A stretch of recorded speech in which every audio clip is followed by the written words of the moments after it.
বিদায় সুরসম্রাজ্ঞী, চলে গেলেন ভারতরত্ন লতা মঙ্গেশকর। করোনায় আক্রান্ত হয়ে 11ই জানুয়ারি থেকে মুম্বাইয়ের ব্রিচ ক্যান্ডি হাসপাতালে ভর্তি ছিলেন তিনি। 36টিরও বেশি ভাষায় 30,000-এর বেশি গান গেয়েছেন লতা মঙ্গেশকর। রেখে গেলেন তার অনবদ্য সৃষ্টি এবং লক্ষ লক্ষ অনুরাগীকে।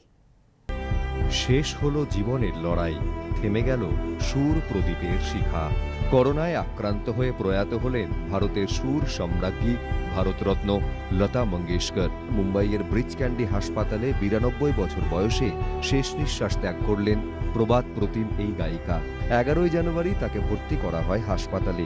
তারপর থেকে আইসিইউতে চিকিৎসা চলছিল তাঁর। লতা মঙ্গেশকর ভারতের সঙ্গীত জগতের ইতিহাসের উজ্জ্বলতম অধ্যায়। সময় তার কণ্ঠে কোনো দিনই প্রভাব ফেলেনি। অনেকেরই বিশ্বাস দেবী সরস্বতীর অধিষ্ঠান রয়েছে তার কণ্ঠে। তার অগণিত ভক্তের কাছে তিনি সুর সম্রাজ্ঞী। ভারতের সর্বোচ্চ নাগরিক সম্মান ভারতরত্নে সম্মানিত হয়েছেন তিনি। একাধিক জাতীয় পুরস্কার থেকে শুরু করে পদ্মভূষণ, পদ্মবিভূষণ, দাদা সাহেব ফালকে, ফরাসি সরকারের লিজিয়ঁ d'Honneur সহ বহু রত্ন খচিত তার মুকুট। দীনানাথ মঙ্গেশকর ও শিবন্তী মঙ্গেশকরের 5 ছেলে মেয়ের মধ্যে তিনিই ছিলেন প্রথম সন্তান। 1929 সালের 28শে সেপ্টেম্বর মধ্যপ্রদেশের ইন্দোরে জন্ম হয় লতা মঙ্গেশকরের। তার বাবা দীনানাথ মঙ্গেশকর ছিলেন খ্যাতনামা মারাঠি কোঙ্কণী সঙ্গীত শিল্পী এবং নাট্যশিল্পী। মাত্র 5 বছর বয়সে বাবার কাছেই গানের তালিম শুরু হয় ছোট্ট লতার। বাবার মৃত্যুর পর কঠিন লড়াইয়ের মধ্যে দিয়ে এগোতে হয়েছে লতা মঙ্গেশকরকে। অবশেষে 1941 সালের 16 ডিসেম্বর গায়িকা হিসাবে পথ চলা শুরু হয় লতা মঙ্গেশকরের। সেদিন প্রথমবার রেডিওতে 2টি গান গেয়েছিলেন তিনি। তারপর একটু একটু করে এগিয়ে গিয়েছেন খ্যাতির শিখরে, এক অন্য উচ্চতায়। সাধনা, সংগ্রাম, শৃঙ্খলা আর সঙ্গীতের জন্যই উৎসর্গ করা জীবন লতা মঙ্গেশকরকে কিংবদন্তি করে তুলেছে।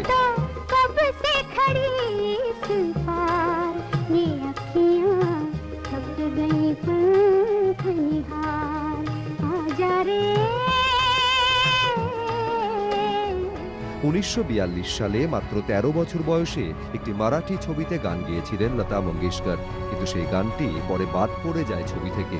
তবে প্রতিভার বিচ্ছুরণকে কোনোভাবেই আটকানো সম্ভব হয়নি। 1945-এ লতা চলে আসেন তৎকালীন বম্বে, মানে আজকের মুম্বাইয়ে। একদিকে ধ্রুপদী সঙ্গীতের তালিম আর অন্যদিকে মারাঠি আর হিন্দি ছবিতে প্লেব্যাক একসঙ্গে চলতে থাকে লতার। 1948 সালে গুলাম হায়দারের মজবুর ছবিতে লতা গাইলেন দিল মেরা তোড়া, তার জীবনের প্রথম বড় হিট গান। এরপর 1949 সালে রিলিজ করল মহল। সেই ছবিতেই লতার কণ্ঠে শোনা গেল আয়েগা আনেওয়ালা। এই গানটির পর আর পিছন ফিরে তাকাতে হয়নি লতা মঙ্গেশকরকে। একের পর এক সাফল্যের সোপান তিনি পেরিয়ে গিয়েছেন অবলীলায়, হয়ে উঠেছেন ভারতের নাইটিঙ্গেল। আমৃত্যু এক অনাড়ম্বর জীবনযাপন করে গিয়েছেন ভারতের সুর সম্রাজ্ঞী।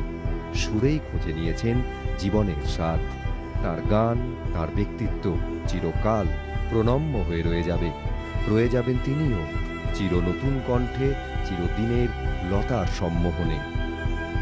এবিপি আনন্দ।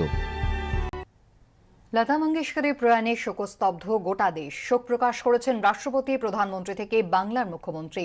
শোক জ্ঞাপন করেছেন প্রাক্তন প্রধানমন্ত্রী মনমোহন সিং, কংগ্রেস সভানেত্রী সোনিয়া গান্ধী, রাহুল গান্ধী। শোক বার্তা পাঠিয়েছেন বাংলাদেশের প্রধানমন্ত্রীও। রবিবাসরীয় সকালের আলো ফোটার কয়েক ঘন্টার মধ্যেই আঁধার নামল মায়ানগরীতে। থেমে গেল সব সুর।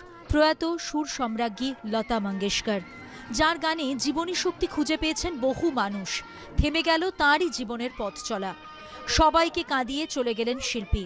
তার প্রয়াণে দেশ জুড়ে শ্মশানের স্তব্ধতা। সুর সম্রাজ্ঞীর প্রয়াণে শোক জানিয়েছেন রাষ্ট্রপতি। টুইটারে রাষ্ট্রপতি রামনাথ কোবিন্দ লিখেছেন, লতাজির মৃত্যু গোটা বিশ্বের লক্ষ লক্ষ মানুষের মতো আমার কাছেও হৃদয় বিদারক। তার গানের বিস্তৃত পরিসরে ভারতের সৌন্দর্য ফুটে উঠেছে। একের পর এক প্রজন্ম তার গানে আবেগ প্রকাশের ভাষা খুঁজে পেয়েছে। ভারতরত্ন লতাজির কৃতিত্ব অতুলনীয়। শতাব্দীতে এমন শিল্পী একজনই জন্মান। লতা দিদি ছিলেন ব্যতিক্রমী চরিত্র। যখনই দেখা হয়েছে আন্তরিক ব্যবহার পেয়েছি। ঐশ্বরিক কণ্ঠ চিরকালের জন্য থেমে গেলেও তার সুর অমর, অনন্তকাল ধরে প্রতিধ্বনিত হবে। পরিবার ও অনুরাগীদের প্রতি আমার সমবেদনা। লতা দিদির মৃত্যু সংবাদ পেয়ে প্রধানমন্ত্রী নরেন্দ্র মোদী টুইটারে লেখেন, লতা দিদির কাছ থেকে যে অগাধ স্নেহ পেয়েছি তা আমার কাছে সম্মান। ওর সঙ্গে যোগাযোগের স্মৃতি অবিস্মরণীয়। গোটা দেশের সঙ্গে আমিও লতা দিদির প্রয়াণে শোকাহত। ওর পরিবারের সঙ্গে কথা বলে সমবেদনা জানিয়েছি।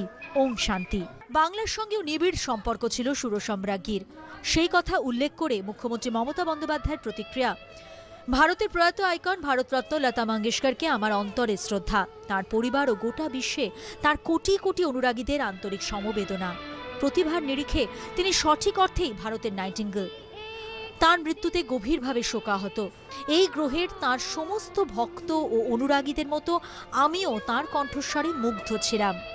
বাংলা ও পূর্ব ভারতকে শুধু মনে জায়গা দেওয়াই নয়, নিজের অসাধারণ সঙ্গীত জীবনের অবিচ্ছেদ্য অংশ করে তোলায় আমি তার কাছে কৃতজ্ঞ।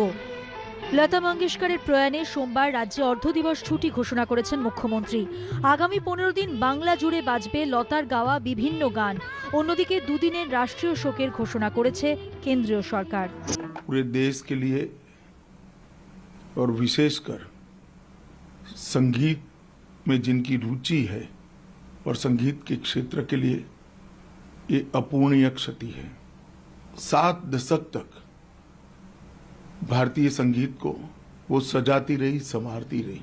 ईश्वर के श्री चरणों में यही प्रार्थना करता हूँ कि लता जी की आत्मा को चीर शांति दे और उनके चाहने वालों को ये सदमा सहन करने की शक्ति दे। भारत की पहचान दुनिया में जिस कारणों से हुई है उसमें एक कारण लता मंगेशकर है। वो अपने संगीत से हमेशा हमारे पास रहेगी, अमर रहेगी। आज का संडे हमारे लिए ब्लैक संडे ही है। লতার প্রয়াণে শোক জানিয়েছেন প্রতিরক্ষা মন্ত্রী রাজনাথ সিং, লোকসভার অধ্যক্ষ ওম বিড়লা, এ রাজ্যের রাজ্যপাল। প্রাক্তন প্রধানমন্ত্রী মনমোহন সিং এর বিবৃতি, লতা মঙ্গেশকরের প্রয়াণে আমি গভীরভাবে শোকাহত। দেশ তার মহান মেয়েকে হারালো। ভারতের নাইটিঙ্গেল ছিলেন তিনি। গানের মাধ্যমে দেশের সংস্কৃতিতে অবদান রেখেছেন তিনি। তার প্রয়াণ আমাদের দেশের অপূরণীয় ক্ষতি। লতাজির পরিবারের সদস্যদের প্রতি গভীর সমবেদনা। কিন্নর কণ্ঠের মৃত্যুতে শোক জানিয়েছেন সোনিয়া গান্ধীও। তিনি শোকবার্তায় লিখেছেন, একটি যুগের অবসান। লতা দিদির হৃদয়স্পর্শী কণ্ঠ, দেশাত্মবোধক গান এবং তার জীবন সংগ্রাম চিরকাল প্রতিটি প্রজন্মের কাছে অনুপ্রেরণা হয়ে থাকবে। তার শেষ যাত্রায় আন্তরিক শ্রদ্ধা জানাই। রাহুল গান্ধীর শোকবার্তা, লতা মঙ্গেশকরের প্রয়াণে শোকাহত। দশকের পর দশক ধরে তিনি ভারতের সবথেকে প্রিয় কণ্ঠ। তার স্বর্ণকণ্ঠ অমর, অনুরাগীদের হৃদয় প্রতিধ্বনিত হতে থাকবে। পরিবার, বন্ধু, অনুরাগীদের প্রতি সমবেদনা। টুইটে লেখেন রাহুল গান্ধী, কোনো দেশকালের সীমানায় আটকে থাকে না সঙ্গীত। তাই ভারতের এক উজ্জ্বল নক্ষত্রের মৃত্যুতে শোকস্তব্ধ বাংলাদেশও। সমবেদনার কথা জানিয়ে শোকবার্তা পাঠিয়েছেন সে দেশের প্রধানমন্ত্রী শেখ হাসিনা। এবিপি আনন্দ। 2009-এ হ্যালো ভিআইপি অনুষ্ঠানে এবিপি আনন্দের সিনিয়র ভাইস প্রেসিডেন্ট সুমন দেকে লতা মঙ্গেশকরকে নিয়ে কি বলেছিলেন আশা ভোসলে, দেখে নেব।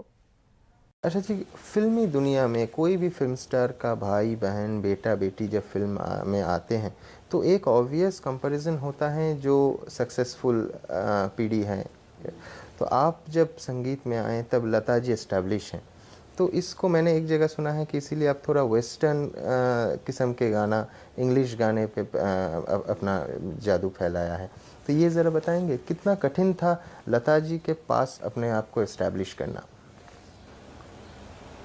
दीदी का जो आवाज़ और जो भी था वो ज़रा पतला आवाज़ है उसका, और ज़्यादातर मेलोडीज़ गाने वो गाती हैं और गानों के लिए उसको अच्छा नहीं लगता है। और मैं बचपन में बहुत इंग्लिश पिक्चर देखती थी जिसमें कैरवन मिरांडा, कैथरीन विलेंटिना या एल्विस प्रेस्ली या कोई भी उस ज़माने के गाने वाले जितने भी थे, तो उनके गाने की मैं नकल करती थी, आवाज़ की नकल करती थी। मतलब वो नकल करते करते आवाज़ चेंज हो कर सकते हैं, कुछ भी गा सकते हैं, ऐसा हो गया। और क्लासिकल तो घर में चलता ही था, लेकिन ये सब हमको मैं करती थी। घर में अच्छा नहीं लगता था किसी को कि ओपेरा सिंगर जैसा चिल्ला रही है, कुछ भी तो अच्छा नहीं लगता था। माँ बहुत गुस्सा होती थी, लेकिन उसका उपयोग मुझे हुआ फिल्मी गानों में। আনন্দ সকালে ফিরে এলাম বিরতির পর। পুরো ভোটের খবরে নজর রাখবো। টিকিট না পেয়ে নির্দল হিসেবে ভোটে লড়ার সিদ্ধান্ত তৃণমূল নেতার। রাজপুর সোনারপুর পুরসভার 24 নম্বর ওয়ার্ডে তৃণমূলের প্রার্থী হয়েছেন রাজীব পুরোহিত। দলীয় প্রার্থীর বিজেপি যোগের অভিযোগ তুলে দল ছাড়ার কথা জানিয়েছেন তৃণমূলের ওয়ার্ড সভাপতি উত্তম দাস। স্থানীয় নেতৃত্বকে অন্ধকারে রেখে প্রার্থী নির্বাচনেরও অভিযোগ তুলেছেন তিনি। সভাপতি নিজেই দলবিরোধী কাজ করছেন। প্রতিক্রিয়া তৃণমূল প্রার্থীর। শাসক দলের ঘরোয়া কুন্দলে জয়ের ব্যাপারে আশাবাদী এই ওয়ার্ডের বাম প্রার্থী। প্রার্থী বিক্ষোভ নিয়ে তৃণমূল নেতৃত্বের প্রতিক্রিয়া এখনো মেলেনি।